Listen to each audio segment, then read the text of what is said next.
Okay, I believe it's 8 o'clock, so we should be live.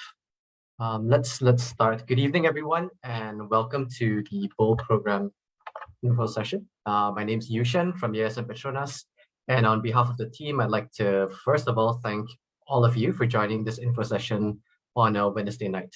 And the next hour or so, we'll learn a little bit more about Yayasan PETRONAS' upcoming program called Bridging the Online Learning Divide, or BOL for short. And more specifically, we'll delve deeper into how each of us can get more involved in making a direct impact in the life of a child.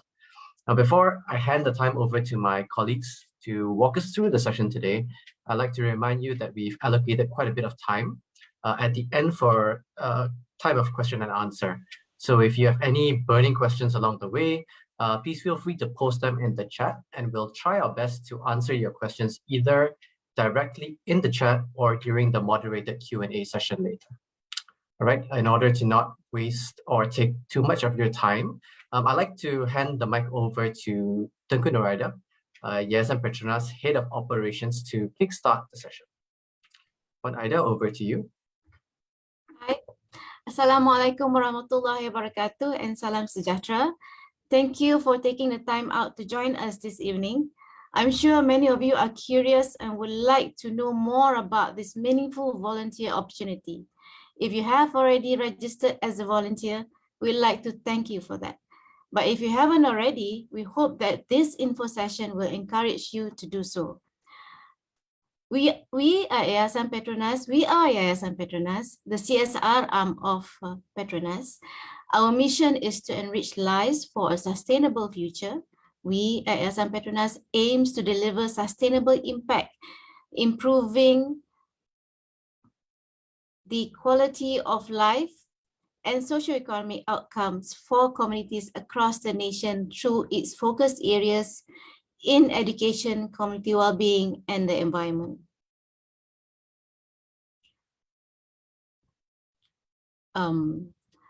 Right, so I believe the screen is showing the right slide.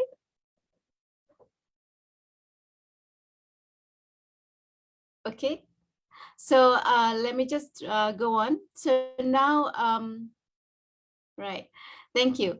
So now you must be wondering why BOLD. As members of society, we need to act urgently and collectively to address the long-term negative effects of COVID-19 on education. As you would already be aware, schools were closed for 14 months with limited or no access to learning for children without devices or internet connection. According to studies by UNESCO and the United Nations, as many as 80% of children who lacked access to primary school education and are falling behind in basic literacy prerequisites are from the B40 households. 3 out of 5 children are at risk of not being able to keep up with school because of missing out on basic literacy education.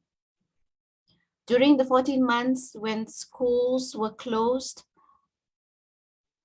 because of the COVID-19 pandemic, students participated in online learning for some of those months. Next slide.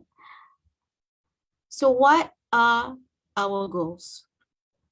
It is to tackle the massive learning loss that's happening among the B40 communities.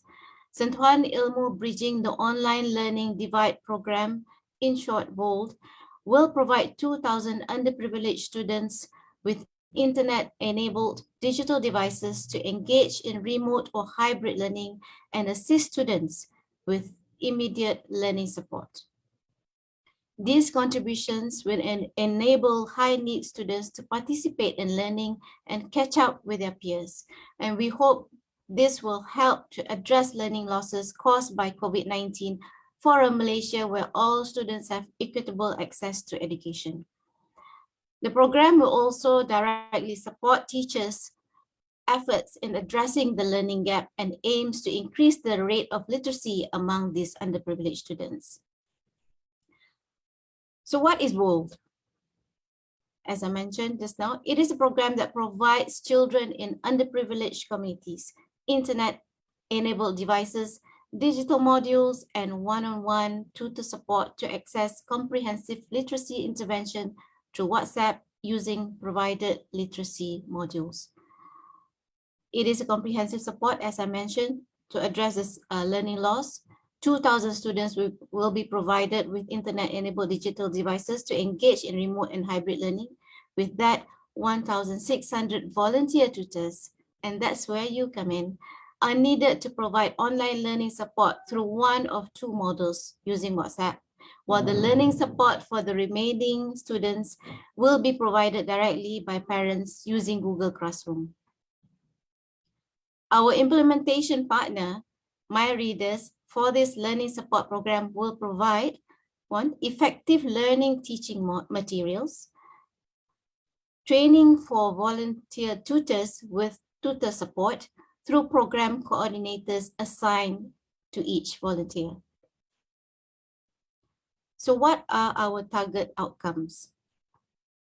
Our collective effort is set to create high social impact, to enable high-need students to address their learning loss and pursue long-term quality learning through increasing their reading proficiency, increasing their interest in STEM and scientific thinking skills, as one of Yayasan PETRONAS's goals is to contribute towards 60-40 national STEM enrollment. In closing, we strongly believe interventions and support such as the BOLD program could help narrow the learning gap among the underprivileged students. The BOLD program allows us to play our part in bridging the growing gap with one word at a time. It is a meaningful volunteering experience, and I hope it will bring you joy and meaning just as it would for the students. Do share this with your friends and family. Every bit of help is crucial at this point. Help give the gift of literacy. You can make a difference. Thank you.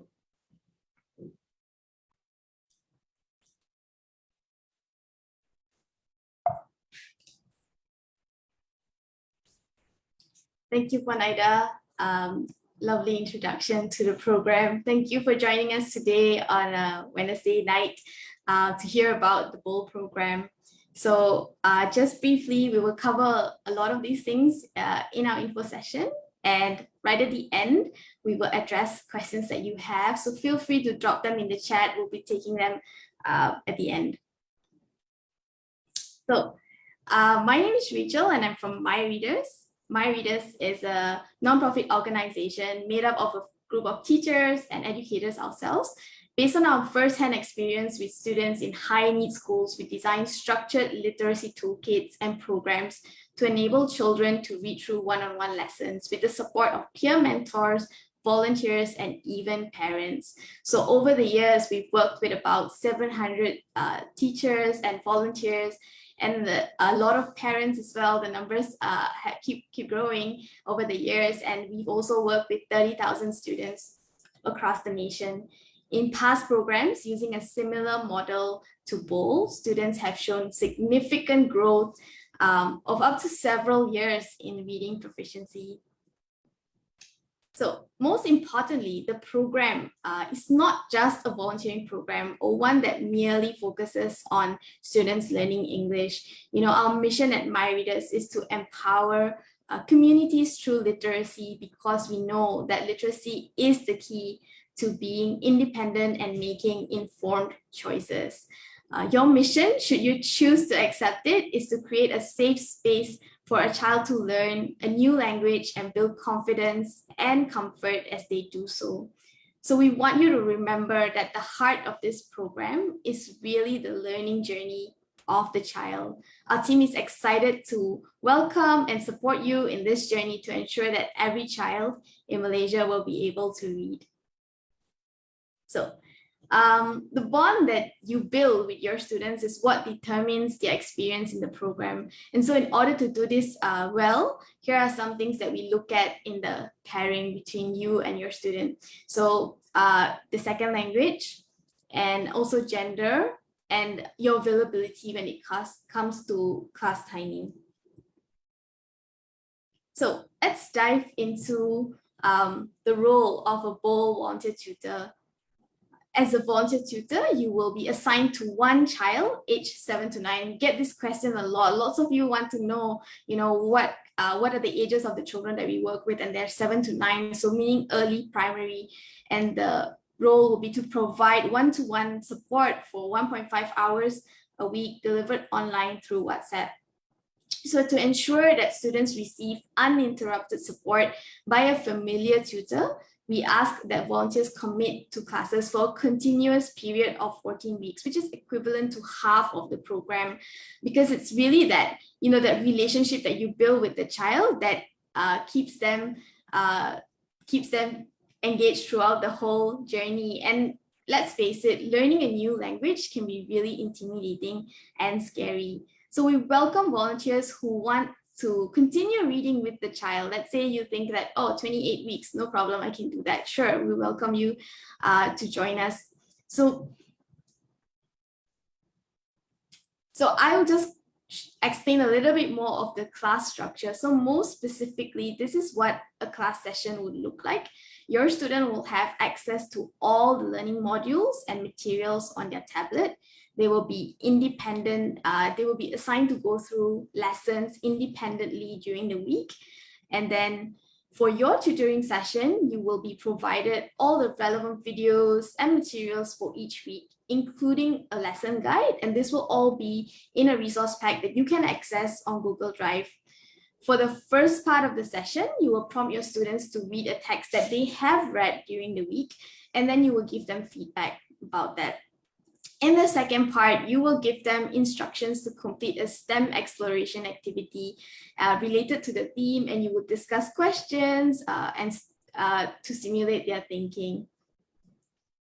So at the end of the 1.5-hour session weekly, you will fill in a simple Google form about which pages and activities that you completed that day and if there were any issues faced. This is how we can support you in the journey to understand what hiccups you might be facing. So this is an example of a WhatsApp-based lesson. I will play this shortly. As we watch this video, you'll notice that the volunteer tutor will share videos, images, text, and voice notes to prompt students and provide them feedback for correction. So once again, all the videos, images, and text that you see here will be provided in your resource pack. The first thing she sent was the first part of the page, which is the phonic sound. So she sent the picture, the video. This is the picture. All of this will be in your resource folder. And the video. Oh. Oh. Oh. Oh. Oh. Okay, and then she also sent a simple instruction to follow. Can you please repeat this for us? And then the student will send a voice note. Sorry, so that's a quick sneak preview into what that looks like.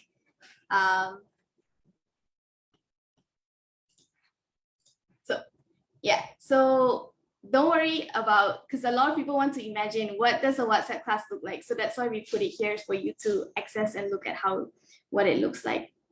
So once you sign up as a volunteer tutor, we will provide you support to ensure a smooth and positive learning journey for both you and your students.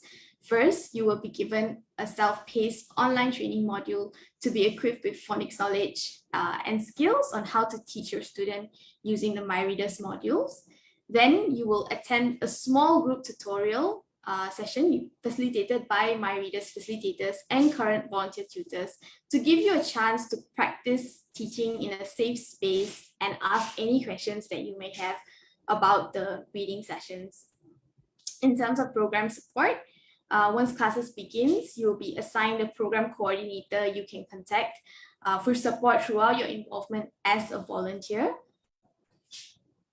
So the program coordinator will be in a WhatsApp group with you, and you will have a few other volunteer tutors with you that you will be able to use as your support network. These are some best practices that are built into the program. For example, a reading session may be rescheduled if necessary to a suitable time. Most of these practices will be managed by your program coordinator. So this is something that they will support you with throughout your journey. At the same time, to ensure students receive quality learning support, here's what you can expect to commit as a volunteer. As a volunteer tutor, you will invest a total of 2.5 hours to participate in training modules at the onboarding phase. So 1.5 hour of the self-paced online training module, then a 1-hour tutorial session with experienced volunteer tutors. And then on a weekly basis, you will only require 1.5 hours per week to spend with your student for 14 weeks. And if you opt to do the whole program, that will be 28 weeks. So we'll now spend the final few minutes looking at the broader timeline and requirements as a volunteer tutor. This is the timeline for volunteering, and if you've been following us on social media, you would have seen this in different forms, and the one that you know the most is really the deadline because we keep talking about it. So do take note of the key activities. So our deadline for applying to be a volunteer tutor is open till the 31st of January. So if you know someone or if you haven't signed up to be a volunteer tutor, please do so after this info session today. Upon applying, you will receive an acceptance email and details for training. So then you'll be able to attend training and go on with the next few action items. You can expect to start classes either in March or April. Helen, are you done? To be successful, we are looking, for both to be successful, we are looking for volunteer tutors who meet these requirements. You may also refer to them and indicate which ones you can meet in the volunteer enrollment form. So we look for volunteer tutors who are patient and able to work with children, people who have access to digital devices, because unfortunately our classes are on WhatsApp due to just restrictions and just not being able to be physically there with the child. And we look for people who are proficient in English and a second language. So that's really another thing that's important, because you need to be able to communicate with the child. Let's say they're just learning English as well. And the most important one is someone with no criminal background. So we will run a background check for participants, because we really prioritize the safety of the child in the program. So these are things that you will indicate in the form for us. So as a final remark, before we go into Q&A, we'd just like to share some genuine reflections from our current volunteer tutors after several months of volunteering. We'd like to share this testimony by Mahira, who spent a year reading with her student.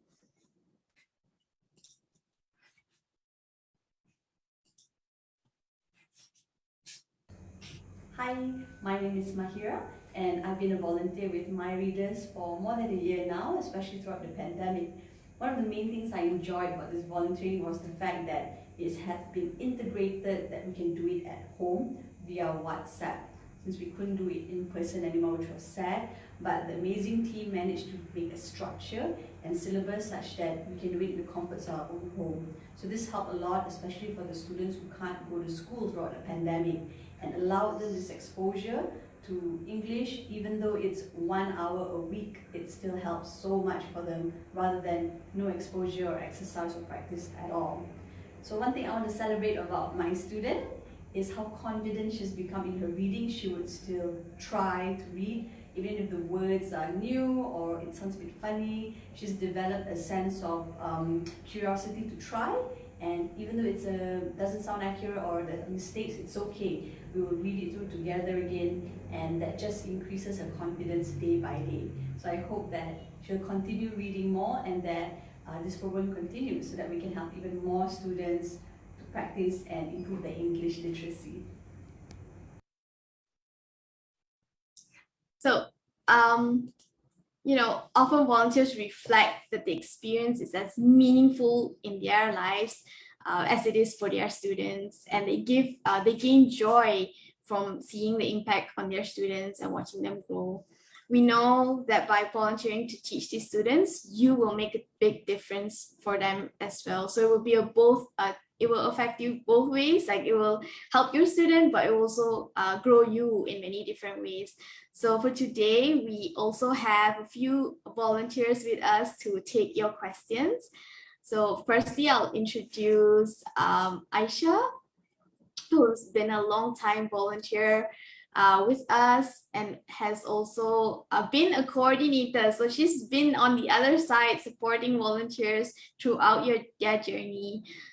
Next, I'll introduce to you Shamina, who also is a volunteer tutor, long-time volunteer tutor from when our classes were in person, and now she does them over WhatsApp. And she's also a Petronas employee. Hi, Shamina. And then I'll introduce to you Caris, who's one of the co-founders of My Readers. So way back when we were teachers in school, Caris wrote our first modules and tried them with students. And she is really the person who developed all of our toolkits and program design for Bold as well. So we'll be taking your questions for today. Let me just start with getting Aisha to share just a little bit about, what has volunteering with a student been like for you, Aisha? So like as you mentioned, I've been volunteering My Readers since 2018, so it's been quite a while. And I was there since we were doing it face-to-face. So the first time when I volunteered, obviously it was very nerve-wracking, super nerve-wracking. I was thinking like the kid is judging me so hard. But when I first went to my first session, they were very calm, they were very chill. They were like, I was overthinking way too much. But I had a lot of fun. I had to do a lot of like trial and error to see what kind of teaching suits my style. It was a really growing experience because I instead of like, as well as helping the child, I also learned a lot about like what I like to do and how I like to teach. So yeah, it was very nerve-wracking at first. It's still nerve-wracking every time I try to teach, but it's really good and eye-opening experience in the end. Thanks, Aisha. Now we'll go to Shamina. Shamina, can you share a little bit with us about what that experience has been for us? Because I also know you're a parent, Yeah. Thank you, Rachel. I must say, the person who brought me into My Readers was Aisha, actually. I think I bumped into her once when we were still teaching in Kerinci at the time. I was just walking past and I said, hey, you know what? I should be volunteering doing this. And that's how it started. I don't know if you remember, Aisha. And I used to bring Yusuf around. Yeah. So as a parent, let's move my experience as a volunteer first. I think it's my honor more than it's an act of service. It's an honor to do this. It's been a very learning curve for me as well, because there's two things, right? One is face-to-face class is a challenge on its own. But online is a different challenge. With face-to-face, you try to make it as interactive as possible. You wouldn't be spending time looking up what you can do during the class. But in online, actually, you can. While they're answering, while they're doing latihan, you can still go up and look for, okay, how can I help her? So it's pros and cons now. So it's ultimately about, I think, the happiness of seeing the child grow with you. But for me personally, if you have a feeling of uncertainty of whether I'm doing the right thing every day, I think every day am I doing the right thing? Am I doing right by the child? But as the time goes on, it's been really fulfilling on both sides. As a parent, if I can put it, as a parent, I have the advantage of seeing how kids react in real time. So I can bring that experience into classes. Like that's about the only thing. Other than that, it's completely, I think the experience differs from one another, but this is mine. Yeah, thank you so much, Shamina, for sharing, and Aisha as well for being so honest about how that journey was for you and how it was challenging at the start as well, right? So I'm just gonna move into some questions that we're getting. So I would like to start with what kind of commitment is essential for me to have in order to ensure the student is learning effectively. So somebody wants to know what kind of commitment would be required from them to ensure the child learns effectively. So let me just address that to Aisha. I feel like full commitment is necessary. I know maybe in my readers, I don't know how is the policy now, but personally, I feel you need to be fully committed, because there was one time where I couldn't attend a class, and I felt so guilty because another teacher had to take over my lesson, and the way that I teach and the way the other teacher teach maybe is a little bit different, and maybe it's jarring for the student to take it in. So I feel like having the same teacher with the same student in multiple sessions, you can create a bond. And when you're not attending as much, that student doesn't feel like settled. So if you're with the same volunteer all the time, he'll feel more comfortable when you're teaching them, So if you really can, I honestly feel like full commitment to your student is important. Thank you for that, Aisha. So I am tempted to ask you as well, Shamina, the same question. I think that's really helpful to get like multiple perspectives as well. Well, I think Aisha answered that perfectly. Full commitment, yes. Making the time, the arranged time, the agreed upon time is important. For me, what people can expect is, of course, that 1.5 hours is given, right? But you might want to take some extra time in preparing for the class. But it depends on when you want to do it. Usually for me, it's the night before, okay? But then, like Aisha said, full commitment is definitely a must, because this thing is fun, but that's not the main thing. The main thing is the child must learn. So it's a responsibility for the volunteers. And as long as we feel that, right, it's my responsibility, everything else should fall into place. Wait, sorry, can I add in something? Yeah, sure. Yeah. So at the start also, I wasn't a fully committed volunteer. I can tell you that. I was like, okay, maybe this is something I can do during the weekend, when I have the time. But throughout, when I started volunteering more, I think you can feel like you want to do it now. You feel like you want to give the student like some space and time to learn, So yeah, it gradually made me feel like I should be more committed, but at the start I wasn't. So if you feel like full commitment, it sounds so scary. Honestly, it will come naturally, like towards when you start doing it. It becomes very normal. Same here. But online actually makes it easier, to commit. To be honest, online makes it easier to commit. Yeah, because you don't have to drive or anything. Yeah, I think that's a great focus, Aisha, on like the relationship with the child. Every lesson, when you talk to them and you interact with them and you ask them questions and you learn about their interests, that sort of relationship really grows, right? And then as you do the lessons with them week after week, you really get to see them growing and improving as well, together with the bond that you have. So just that commitment to like journeying with the student is really, really important. I think from a program perspective also, the team has like put in a lot of work to ensure that there is enough support for all the volunteers. So yes, there will be time to like go through so as Rachel mentioned earlier, all the guides and lesson plans and materials are already provided. So the volunteers wouldn't have to like spend time making a lesson, creating new materials and a lesson, especially if they don't have that teaching background or experience. So we created all the modules and the guides already, so it's just a matter of going through them to prepare themselves and be aware about what materials are there to share during the lesson, along with all the other program support structures that we have to support the volunteers in order for the volunteers to commit to that journey with their students as well. Yeah, thank you for that response, Karis. So we have a question here. This person is curious to know the 1.5 hours required per week.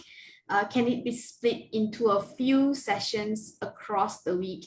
And I want to address this to Aisha from the point of view of a coordinator. What is the reason why we chunk it up in this 1.5 hour? If you can tell us. Yeah. Why do we do that? Why do we chunk it up in 1.5? I mean, just tell us the back end of it. Like, what are you doing as the classes are ongoing, and why does it not work if we split it up to multiple sessions, like 30-minute sessions throughout the entire week? Why would that not work for you as a coordinator? Maybe not for the, yeah. Because with the coordinator, you're not only coordinating like with one student, you're coordinating with multiple. You're coordinating with like 20 students, with 20 parents, and like 20 volunteers. So having to split the session up into little chunks, I think it'll be hard on the coordinator to remember, like, okay, I have this student and this day, and having multiple sessions at once. Because as a coordinator as well, I actually have to oversee all the sessions.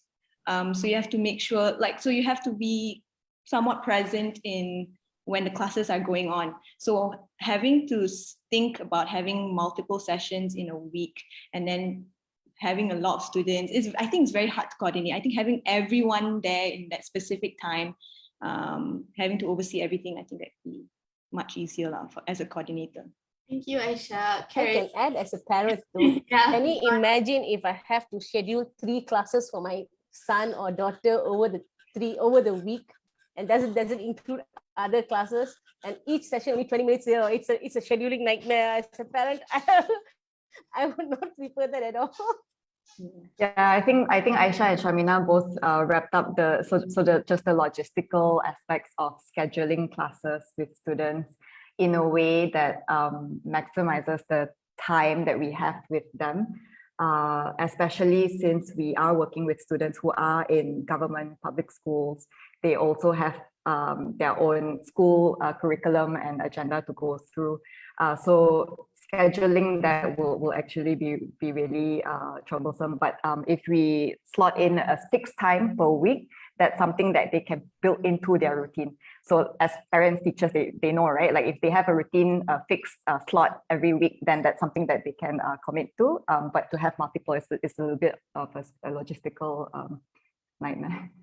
And Karen, can you also tell us a little bit about, why is it 1 hour, 1.5 instead of 1 hour? Like why does it need to be long for this child? And that design point of view. Yeah. So as we mentioned in the session earlier, the whole purpose and aim of the BOLD program is to bridge that online learning divide that has happened in the past 2 years, almost 1.5 years of students not being in school. So we really want to help these students address the learning losses that have happened in that time of school closures and not having access to classes.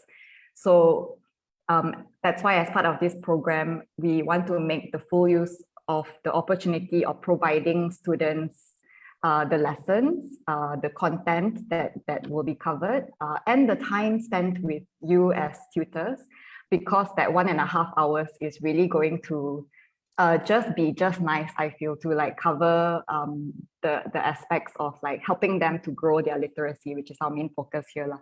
So imagine a student who is year 1 or year 2, and they are at their early literacy years, learning how to read, and they may start school just at that crucial years. So as part of this program is what we really just want to help them to catch up to learning how to read words, sentences, and that takes a bit of time and content to cover, and that's why 1.5 hours is the most ideal time slot that we've discovered. Yeah, thank you so much for that. So this question is quite popular. A lot of people ask us this: can I volunteer if I don't have any teaching experience? So let me pass that to Shamina first. Sure. The short answer would be definitely yes. I mean, there's two parts of it. You don't need experience, you need the passions, definitely. As far as how to teach, I think yourself, my readers have done an amazing job in coming up with a structured way of teaching children. So that will really help you. But at the end of the day, right, each of us have our own style of teaching, and you'll adapt to it and you'll grow into it. And it differs with each child. I think that's the beauty of the My Readers program, because it's one-to-one, right? So you can tailor make the teaching to the child. So you don't really have to worry about, should I have a teaching experience, because you will be solely focused on that one child. So whatever works to get that child literate, it goes. But like I said, My Readers has an amazing structured way, and it really helps the volunteers to follow that. If for starters, right, I just blindly followed that word per word, but as time goes by, you develop your own stuff. Yeah, so I have a follow-up question to that, and I want to hear Aisha's response as well, but I have a follow-up question from the audience, right? The question is, will there, what can and cannot be done? Like, what if I use other materials as well on top of the provided pack? Or what if okay, the second question I park for later, but the first one, yeah. What if I use other materials as well as on top of the pack provided? Sure. I mean, I use that all the time. We use that all the time. Like I said, the underlying objective is to get the child to understand. So whatever we need to use to get there, to make it fun. So the best part is we also have a WhatsApp group among the volunteers to share this type of resources, the ideas, the games. So it's very welcome. What you have is the basic structure that we should go through. But like I said, whatever works. And I mean, personally, I always do that. Thank you, Shamina. So Aisha, I have a question for you. It's like similar to, the question I asked Shamina, but this one specific according to the wording of the person who asked this. So during your first time joining as volunteers, did you already have experience in teaching before, or was it a new experience? It was a completely new experience. I had no experience whatsoever. I honestly didn't know that, it might sound very dumb of me, but I never knew that there was no, I didn't know that kids couldn't read. That was what was experienced when I first came. I just thought, okay, let's just volunteer. So this whole situation is completely new to me. So you could actually understand how nervous I was to teach. I have no volunteering experience. I had no idea that, a child like this age, I was teaching 9 years old, and he couldn't read a single word. It was very, very, it was very scary, but whatever Shamina said just now was perfect, because the way that My Readers organize the books, it's very, very structured. So it was very easy to remember how to do it. I just followed. I didn't know what to do. I just followed everything that My Readers taught me. Very simple stuff. And especially with the WhatsApp, they already provided everything already. So all I have to do is just send and make sure I respond in the correct way. And then, as Shamina said, once I got comfortable, I managed to change a little bit, just add in here and there little games or little videos that they can watch. But yeah, the basics of it is memang I didn't have the experience whatsoever, but it just came along with teaching them, yeah. Thank you. So we talk a lot about this resource that we will provide for them, right? We will give them access to all this. So somebody's asking when will they receive the handbook? So this one is addressed to you, Karis, as the person designing the program. When will they have access to this handbook? Yeah, I think Meilu was sharing that who asked the question, she was sharing that she completed the self-training module that we prepared. So that's great. The handbook a sample of the handbook has been shared through a document which is linked in the self-paced module, the volunteer self-paced training module. And it will continue to be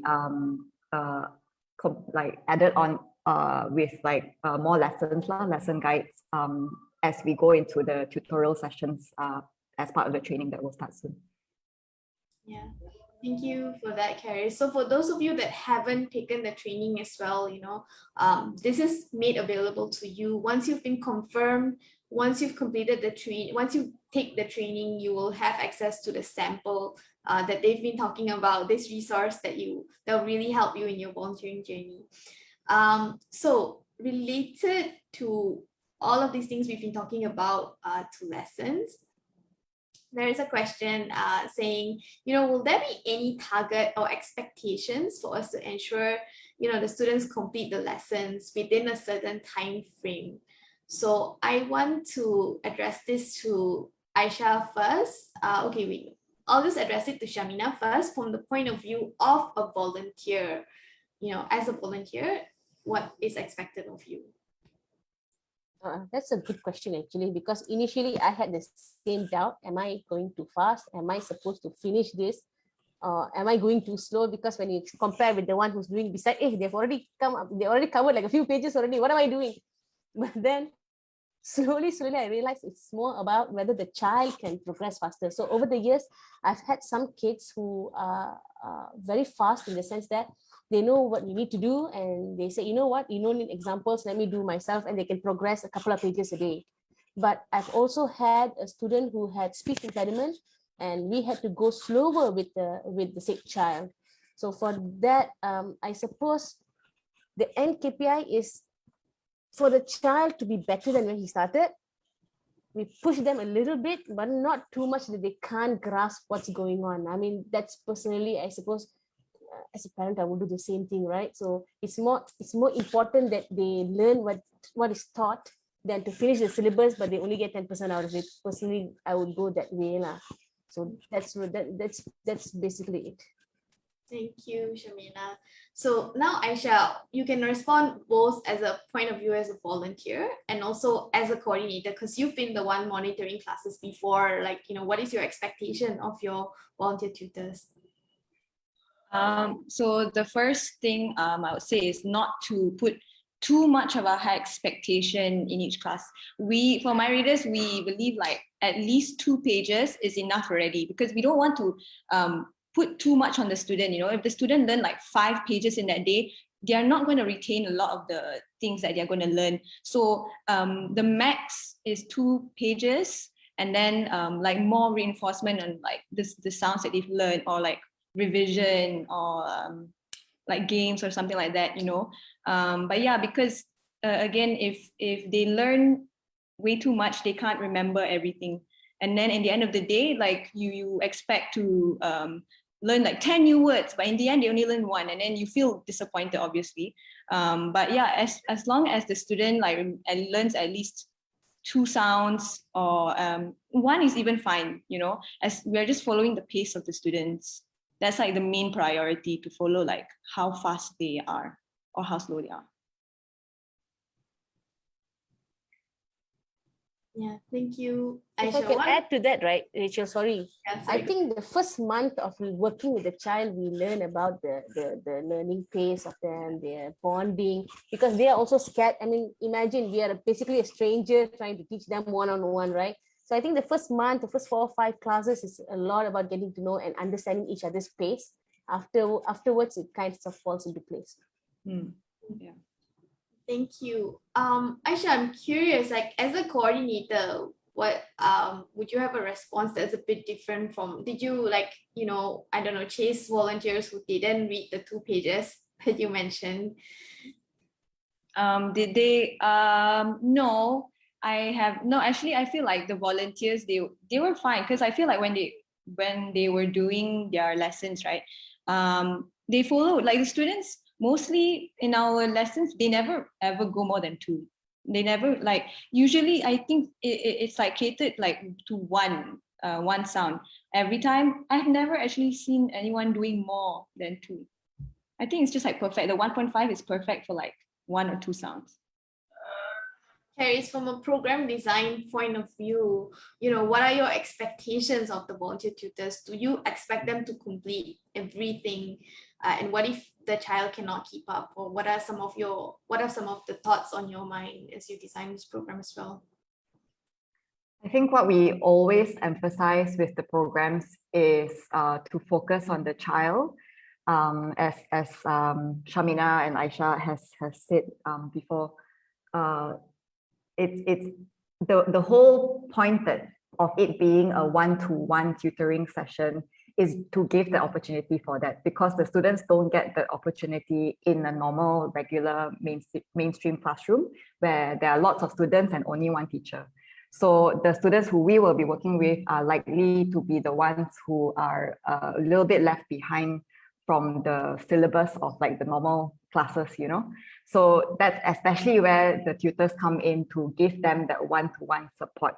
So just by the nature of it being one-to-one classes and you like paying attention to your students' needs and going according to their pace, that is going to be a huge help for them to start improving. And what we found is that because of that one-to-one support that's provided and the volunteers who like really build that relationship with that student and walk with them pace like for the lessons, we find that like after 8-month program, the students do improve in their reading proficiency quite significantly. And with this program, that's what we hope for.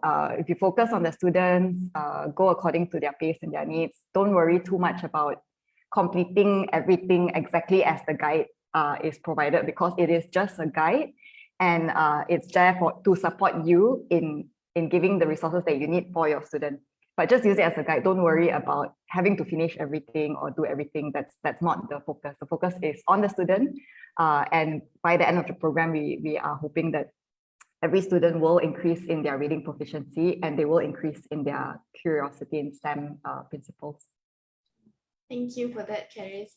So we have a bunch of questions coming in about logistics, and I want to park them to the end. So I want to take one last question about the experience, of being a volunteer tutor. There's a very interesting one over here. And I think Aisha and Shamina, maybe you'll be able to provide insights on this because you were in the physical classes and you probably have observed some of these as well. So someone asked, are the kids receptive of male tutors? And we have had, male tutors in our volunteering session. I know this is like all female today, but we do have male volunteer tutors as well. Aisha, can you share a little bit of your observation as a coordinator of like male tutors that we've had as well?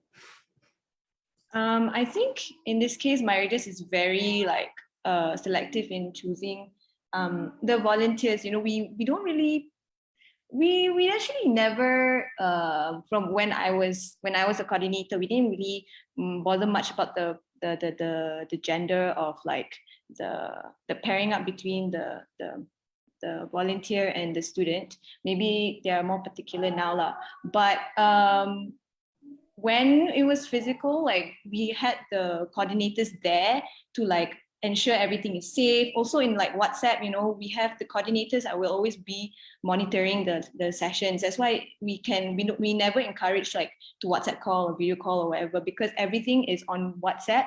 Everything is recorded, everything you can see, the coordinators are like ensuring everything is in a safe environment. But so far, like nothing, everyone was really, the kids, because they are young, they are open to all the volunteers.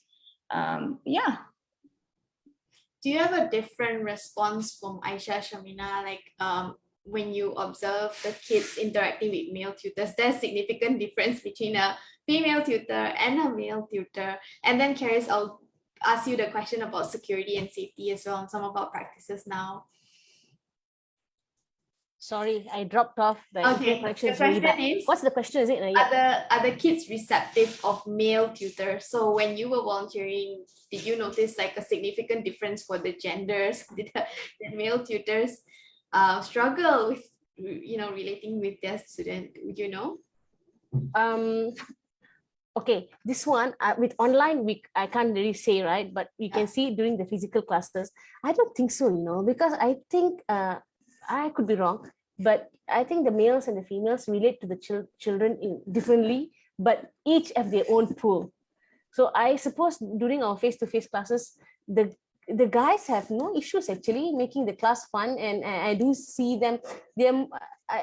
in the short span that we had the physical classes, I could see some of the male teachers going on the fun route of teaching, which is very captivating to the child, you know. But then again, that was my earlier time doing teaching, so I was really scared, am I doing the right thing, kan? But no, I don't think the gender matters. If not, we won't have male teachers anywhere. As far as my kids are concerned, they don't have a preference they do not have a preference in gender at the end of the day. When I ask them which teacher do they like, it's rarely because he's a man or he's a woman, she's a woman. It's more about how captivating the class is, how amazing the teachers are in going the extra mile. So I don't think gender plays a part at all in this case. Yeah. Caris, just asking you about, how would we pair? Is gender a thing that we consider as well? Yes, so when we are pairing the volunteers to the students, we look at a few things, including the first language, whether or not they share the first language, so it makes communication easier when giving instructions. Even if they are from the same location and they have the same dialect, because we will have students from Kelantan. So if there are volunteers who can speak with the Kelantanese dialect, then that will make it easier to relate to the student as well. And one of the things is also gender, more from like a safeguarding and child protection point of view. We will try to match volunteers and students of the same gender as far as possible. Just because of like child protection policies that are in place. Thanks for that, Caris. So there is a question here. Okay, I'm gonna move on to logistics questions already, because there's a number of them as well. So someone asked, "Hi, I am aware that applications will be closed on 31st January. When do we expect to know if we are successful in our application?" So this one's for you, Caris. Yes, so yes, we are closing applications on the 31st and really encourage more of you to apply. It will be a great experience.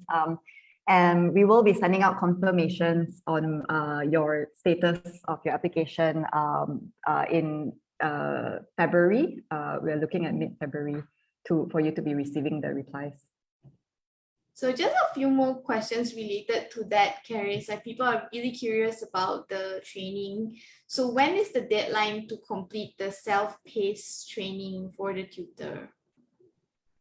The self-paced training module is currently open. It's on Thinkific. So you would, if you've received an email confirming yourself as a volunteer, then the link would have been shared with you.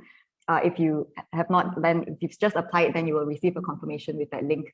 So that is open, and it is a prerequisite for you to complete the self-paced training online before attending a tutorial session with us, which will include facilitators like Aisha and Shamina here, who have lots of experience volunteering and want to share their experience. So they will be there in the tutorials for you to ask any questions, and also for us to go through some practice scenarios so that you can practice like with real scenarios with students and discuss like what to do in that situation.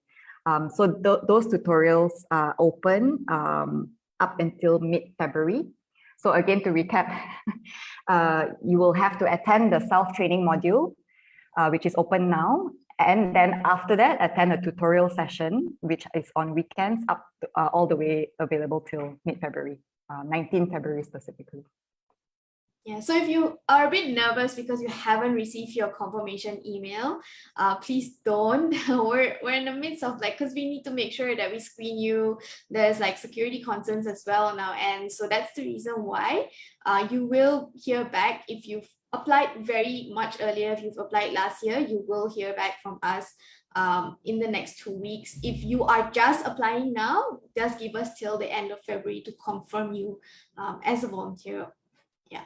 So so as we are approaching our last 5 minutes, I will unfortunately not be able to address new questions that come in the chat after this. I'll just be taking questions that have already come in, and some of these are related to logistics, and some of these also pertain to safety.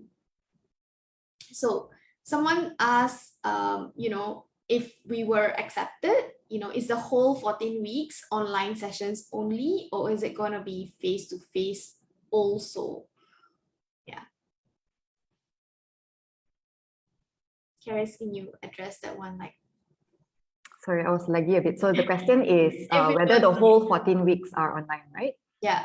Yeah, so yes, the whole program, all the lessons will be done online over WhatsApp.